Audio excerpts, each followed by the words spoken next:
seen you in a long while. You visit me in my sleep. I wander in the grocery aisle, thinking about the way it used to be. You were working in the pet store and I was a tutor, a poor boy with no money that wanted a future. It's from you I learned what it's like to be loved. Who knew it'd all be over when you got on that bus? Maybe next life we'll meet again. Maybe next life we'll get the chance. I never told you what you meant, so I hope we meet again. Maybe next life we'll get more time. Maybe next life you'll be mine. Maybe I'll be the one you find, so I hope we meet again. Assalamualaikum warahmatullahi wabarakatuh. Halo semuanya, perkenalkan nama saya Ilma Halimat Sadia. Saya dari program studi manajemen Fakultas Ekonomi dan Bisnis dengan NIM 1124-11086. Nah teman-teman, jadi di video kali ini saya akan menceritakan tentang bagaimana cara pembuatan sepatu, teknologi apa saja yang mereka gunakan, dan bagaimana cara mereka memanage keuangan. Oke, saya sudah mewawancarai beberapa staff yang ada di sana dan beberapa karyawan yang ada di sana. Jadi saya akan menceritakan cara pembuatan sepatu dari awal hingga akhir dan teknologi-teknologi apa saja yang mereka gunakan dan bagaimana sih cara mereka memanage keuangan mereka. Nah, sebelum melanjutkan ke pembuatan sepatu, biasanya kita menerima bahan dari supply itu. Jadi supply mengirim barang ke kita. Oke, setelah supply mengirim barang ke kita itu lanjut diterima oleh pihak departemen gudang gitu. Biasanya gudang yang mendata bahan-bahan apa saja yang telah diberikan oleh supply gitu. Dan sebelum kita memulai proses pembuatan sepatu, biasanya itu ada disebut juga PPS atau pre-production schedule.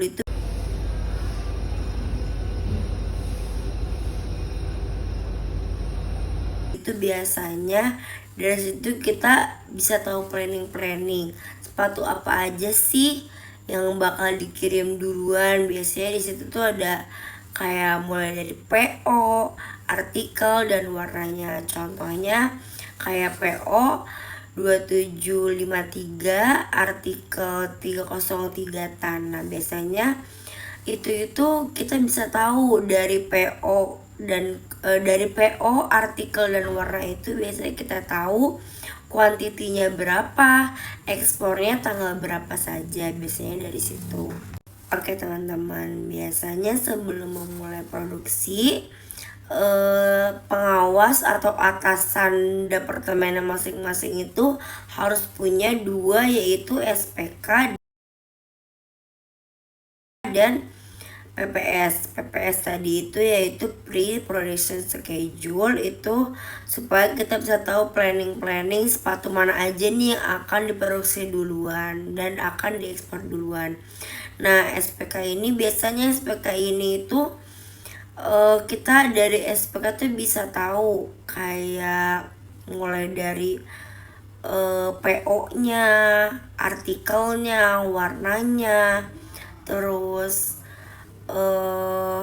solas apa yang dia pakai, texon apa yang dia pakai, dan outsole apa yang dia pakai.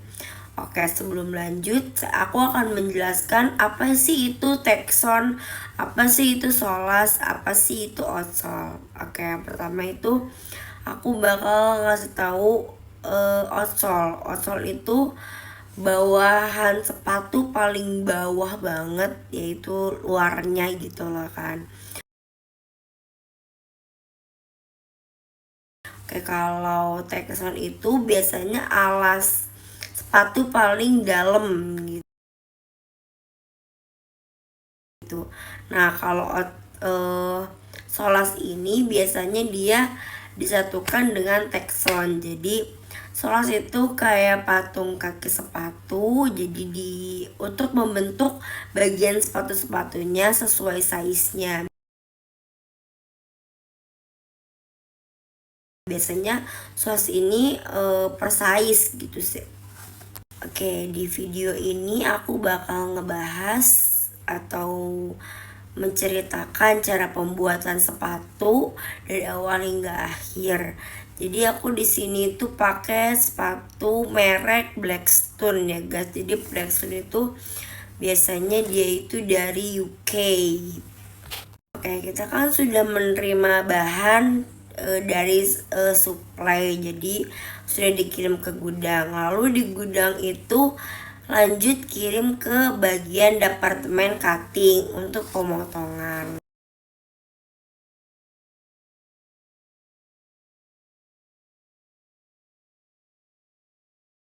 Nah, biasanya di cutting ini ada beberapa mesin, ada beberapa pisau yang dipakai untuk memotong. Jadi setiap bagian sepatu yang akan dipotong itu biasanya beda-beda pisaunya, mulai dari depan sepatunya atau samping sepatunya atau belakang sepatunya, itu biasanya beda-beda mesin pemotongan gitu ya.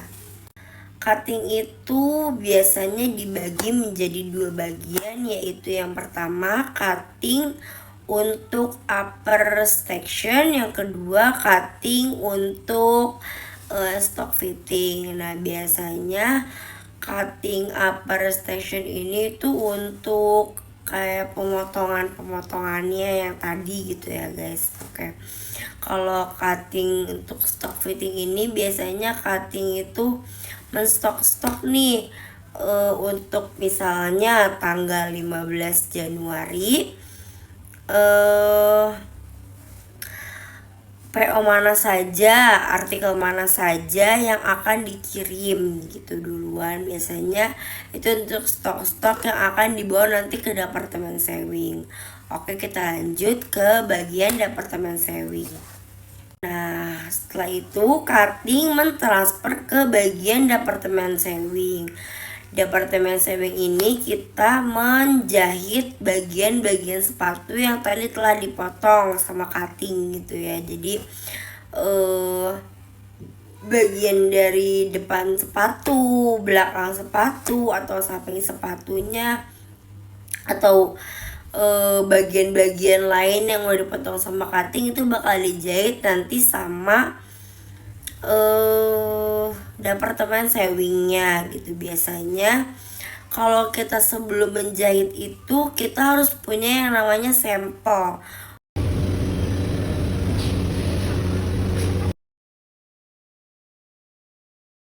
Untuk apa sih sampel itu? Jadi sampel itu tuh biasanya buat kayak cara tahu kita benangnya warna apa gitu kan. Jadi itu bener-bener sangat ngaruh ya kayak sampel itu. Nah, abis itu kita lanjut ke bagian admin sewingnya. Nah, biasanya admin sewing ini untuk mengecek-cek stok-stok apa aja nih yang ada di sewing untuk dibawa ke bawah atau dibawa ke warehouse atau disebut juga gudang semi gitu ya. Jadi admin sewing ini dia itu mendata, jadi mendata penurunan dari departemen sewing ke departemen gudang setengah jadi atau warehouse gitu. Biasanya bisa tahu kuantiti satu kantongnya itu berapa tuh dari yang namanya job order gitu.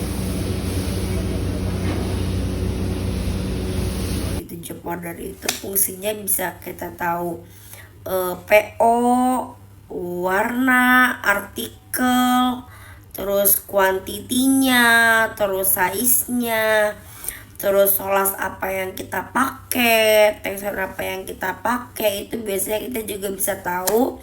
Selain dari SPK, kita bisa juga tahu dari job order gitu. Sebelum diturunkan ke bagian departemen warehouse, bagian admin sewing ini mendata barang apa saja yang turun ke gudang atau gudang setengah jadi atau warehouse gitu. Biasanya di sana ada yang menerima juga, admin warehouse-nya biasanya menerima dari departemen sewing ke departemen warehouse. Itu tuh data tuh sangat penting karena biasanya ya kalau di di perusahaan-perusahaan gitu pasti ada aja ya barang yang hilang gitu. Makanya itu pentingnya data, jadi kita bisa tahu nih suatu barang itu hilangnya kemana, adanya di mana, biasanya kayak gitu. Oke, kita lanjut ke departemen warehouse. Departemen warehouse ini sebenarnya sangat berpengaruh ya buat produksi atau pembuatan sepatu. Biasanya stok-stok buat produksi ini adanya di gudang setengah jadi atau warehouse biasanya. Jadi mulai dari upper, mulai dari texon, mulai dari outsole,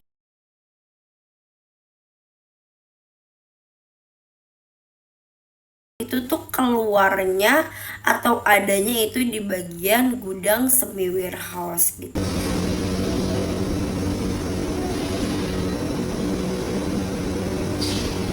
Itu biasanya. Jadi kayak pengaruh besarnya itu ada di gudang semi. Jadi produksi itu berjalan lancar atau enggaknya itu tergantung dari gudang seminya ini yang menstok-stok menstok-stok kayak sepatunya, texonnya, terus outsole-nya itu ada di gudang semi. Oke, lanjut dari bagian gudang semi warehouse ini, lanjut transfer ke bagian lasting. Nah, biasanya di lasting ini nggak langsung jalan produksi gitu guys, biasanya dicek dulu sama QC-nya. Barangkali ada barang yang repair, barang yang reject, atau biasanya ada barang-barang yang kotor biasanya gitu guys, yang kayak mungkin dari departemen sewing QC-nya belum dicek dengan baik, makanya dicek lagi oleh QC yang ada di bagian lasting.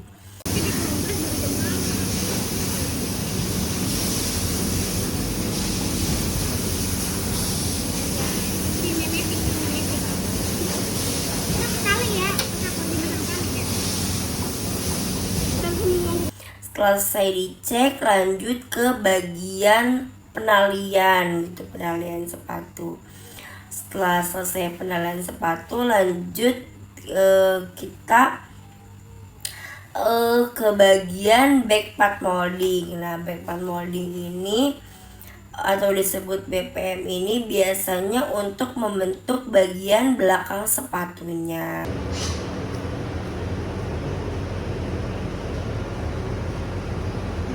Jadi supaya apa sih? Jadi supaya memudahkan untuk membentuk sepatunya.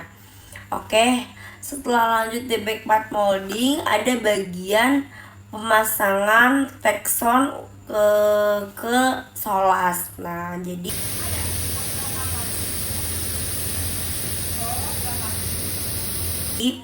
pemasangan texon ke solas ini biasanya sesuai size. Jadi misalnya texonnya itu size 47. Nah, teksturnya juga harus size 47 gitu guys. Setelah itu lanjut bagian pengeleman. Nah, jadi pengeleman untuk texon dan untuk bagian uppernya. Jadi kalau sepatu belum jadi itu kita nggak bisa sebut sepatu, biasanya disebutnya masih upper gitu ya guys. Oke, jadi setelah itu bagian pengeleman uppernya dan pengeleman texon bagian bawah texonnya. Setelah itu lanjut ke bagian mesin compiler, biasanya masuk ke bagian compiler atau juga disebut pemanas gitu ya.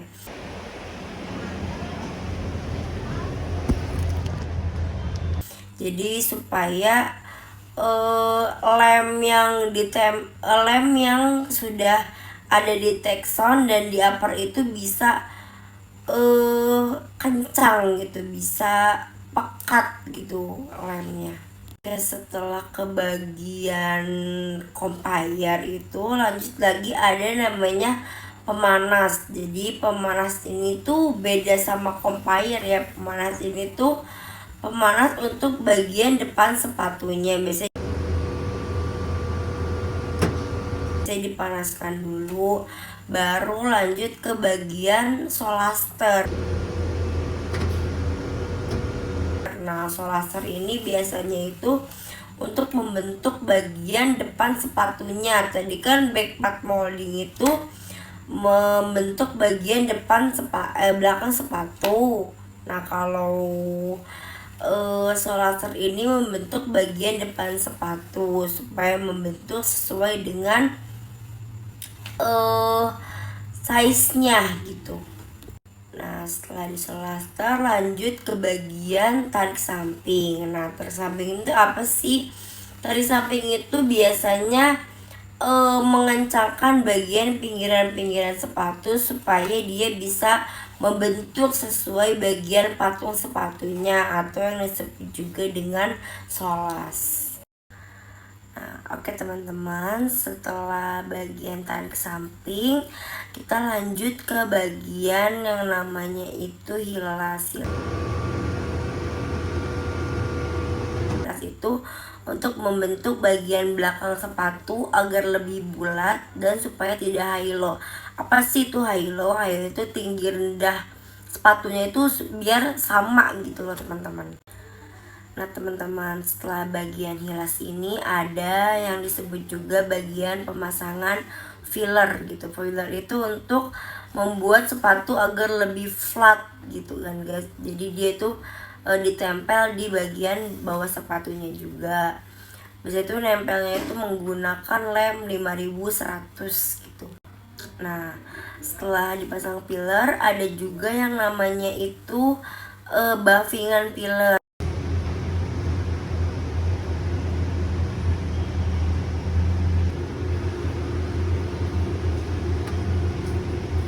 Untuk apa sih fungsinya buffingan filler itu? Nah, buffingan filler itu berfungsi untuk meratakan bagian fillernya agar tidak bergelombang. Nah, setelah itu lanjut ke bagian pemasangan outsole. Jadi bukan langsung dipasang outsole-nya gitu ya guys. Jadi cocokin. Jadi biasanya upper Blackstone ini itu ada macam-macam artikel itu, macam-macam warna itu beda-beda bentuknya juga. Jadi beda-beda upper, biasanya tuh beda-beda outsole-nya. Jadi ada bagian penataan outsole. Jadi kalau upper ini pakainya outsole-nya ini gitu. Oke, setelah itu lanjut ke bagian pemolaan. Nah, jadi pemolaan itu dipola sesuai gak upper sama outsole-nya ini. Jadi dipola kembali itu bagian sepatu dengan outsole-nya. Oke, lanjut pembapingan. Nah, buffingnya ini tuh buffing untuk buffing uppernya untuk supaya pengeleman untuk pemasangan outsole itu lebih mudah lagi. Nah, setelah itu lanjut ke bagian penyemprotan. Biasanya habis buffing itu tuh banyak kayak kotoran-kotoran bekas buffingnya gitu. Jadi lanjut pembersihan. Di bagian penyemprotan, biasanya itu penyemprotannya itu menggunakan meka itu untuk pembersih gitu. Nah, jadi sebelum pemasangan outsole ini juga ada namanya itu obat atau primer gitu. Jadi primer itu untuk mengobat bagian-bagian samping sepatu yang telah dipola tadi, supaya penempelan outsole-nya itu agar lebih mudah gitu. Nah, kalau misalnya primer ini tuh hanya diobat saja biasanya. Nah, terus lanjut ke bagian pengeleman upper dan outsole-nya. Nah, biasanya pengeleman juga ini sama guys, mengikuti polaan yang udah dipola tadi. Jadi kalau outsole itu bagian atasnya itu tuh dilem gitu supaya menempel nanti dengan bagian uppernya gitu. Nah, lanjut ke bagian penempelan outsole-nya. Nah, sebelum ditempel itu biasanya dipres dulu guys supaya panas gitu, supaya gampang lemnya ini tuh gampang menempel dengan si upper dengan si outsole itu gampang menempel karena sudah dipanaskan tadi, dipres gitu guys. Nah, setelah dipres itu lanjut ke bagian pendinginnya. Jadi pendingin untuk sepatunya gitu. Setelah pendingin itu lanjut ke bagian lepas solas. Nah, jadi lepas solas itu melepas bagian patung kaki sepatu dari sepatu yang sudah jadi tadi, teman-teman. Oke, kita lanjut ke bagian departemen finishing. Nah, biasanya di departemen finishing ini itu lanjut ke brushing.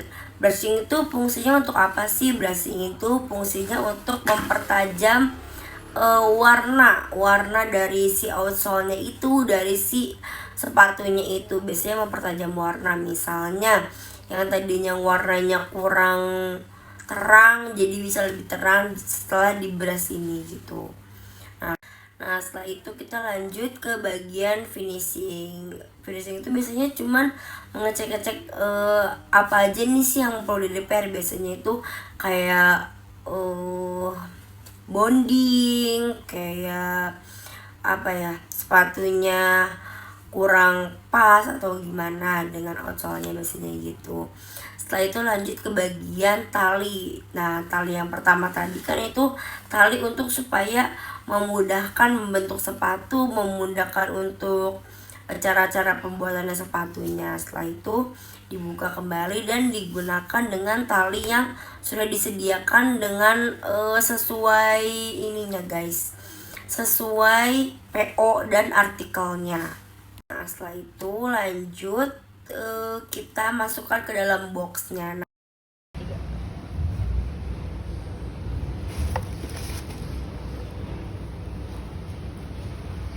Nah, box ini juga sama guys. Box itu ada PO, ada artikel, dan ada warnanya. Nah, sebenarnya 3 ini tuh penting guys, kayak supaya kita bisa tahu kuantitinya, kita bisa tahu ekspor barang-barangnya aja. Jadi itu bener-bener 3 ini tuh penting, kayak mulai dari PO, artikel, sama warna itu sebenarnya lumayan penting. Oke, setelah semuanya selesai gitu, sudah dimasukkan ke dalam box, biasanya itu diambil oleh truk supply gitu. Jadi untuk pengiriman barangnya. Jadi biasanya itu walaupun yang punya itu produk ini dari UK, biasanya dari UK ini tuh bisa dikirim ke Jepang, bisa dikirim ke Belanda, ke Eropa, atau ke yang lainnya biasanya. Oke, setelah semuanya selesai, kita lanjut ke pengiriman atau ekspor. Biasanya kita itu melalui 2, yaitu melalui by sea dan by air. Biasanya lebih banyak itu yang by airnya gitu. Jadi kita mengirim barang ke negaranya masing-masing. Misalnya walaupun yang punya ownernya atau si ownernya ini tuh punya orang UK gitu, biasanya dia ngirim ke Belanda, ngirim ke Eropa, ngirim ke Jepang, dan negara-negara besar lainnya gitu. Nah, setelah barang diterima oleh ownernya gitu, jadi kita langsung menerima juga keuangannya. Nah, dari sini kita bisa memanage keuangan. Jadi usaha yang kita kerjakan sesuai nggak sih sama bayaran yang kita dapatkan, biasanya gitu. Menurut aku dari PT Aerostar Indonesia ini, dari mulai teknologinya, mesinnya, dan semua yang ada di sini itu menurut aku udah cukup modern gitu ya. Dari sini tuh jadi mereka tuh tahu gitu guys, kayak cara pembuatan sepatu tuh yang baik bagaimana, terus sepatu mana saja nih yang gak pantas untuk diekspor atau bisa di repair kembali gitu ya guys. Jadi kalau menurut aku PT Aerostar Indonesia ini cukup bagus untuk pembuatan sepatunya gitu, lumayan bagus ya. Jadi sebenarnya di PT Aerostar Indonesia ini juga ada beberapa merek sepatu, cuman yang aku ceritakan kali ini sepatu merek Blackstone. Jadi dia tuh ada beberapa merek sepatu, misalnya kayak Rossi. Terus Rossi itu ada beberapa juga bagian kayak Rossi cementing, terus Rossi stick down, dan Rossi inject. Ada juga merek sepatunya itu merek sepatu Jalas, merek sepatu Arya. Itu tuh benar-benar menurut aku proses pembuatan sepatu cukup rumit, tapi jadi kita bisa tahu aja nih guys, teknologi canggih apa saja nih yang digunakan oleh PT ini, dan bagaimana sih cara dia menggunakan mesin-mesinnya dengan baik.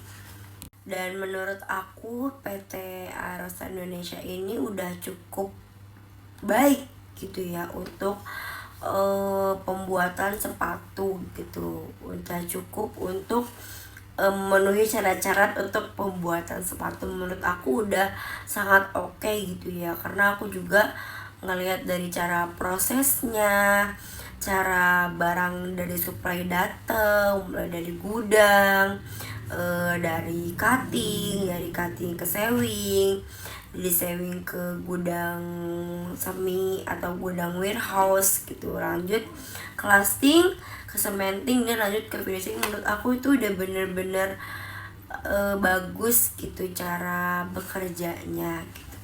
Nah, biasanya setelah barang diterima oleh supply ini, kita menerima bayaran yang sesuai dengan apa yang sudah kita kerjakan biasanya gitu. Nah, biasanya itu pembayarannya itu melalui via transfer. Kenapa sih zaman sekarang itu lebih banyak via transfer, via QRIS, GoPay, dan lain-lain dibandingkan dengan cash? Biasanya itu untuk menghindari penipuan gitu, karena biasanya kan zaman sekarang ada ya orang yang pakai uang palsu untuk pembayaran gitu ya. Jadi sekarang lebih efektif menggunakan QRIS, menggunakan transfer, atau menggunakan GoPay biasanya. Nah, biasanya PT Aerostar Indonesia ini akan mengupgrade atau mengupdate teknologi-teknologi atau mesin-mesin yang digunakan untuk cara pembuatan sepatu agar lebih baik lagi ke depannya gitu ya teman-teman. Jadi kalau menurut aku untuk sekelas pabrik PT sepatu ini tuh menurut aku udah paling bagus gitu ya menurut aku. Dari mulai teknologinya, dari mulai cara pembuatan, itu menurut aku udah bener-bener lumayan bagus gitu ya teman-teman.